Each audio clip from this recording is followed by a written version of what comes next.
আলহামদুলিল্লাহ। আপনারা সকলেই দোয়া করবেন রনি এবং ফাতেমার বিয়ের আয়োজন চলছে, খাওয়া নাওয়া চলছে, যেন বিয়েটা আল্লাহ তাআলা কবুল করে নেয়।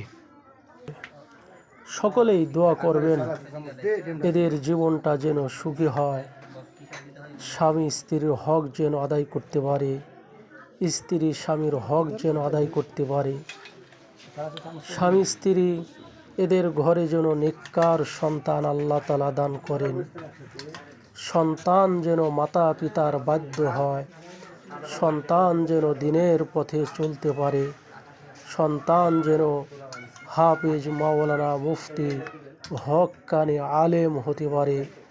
সকলেই এই দোয়াটা করবেন, আল্লাহ তাআলা যেন এই বিয়েটাকে কবুল করে নেয়। আমিন সুম্মা আমিন।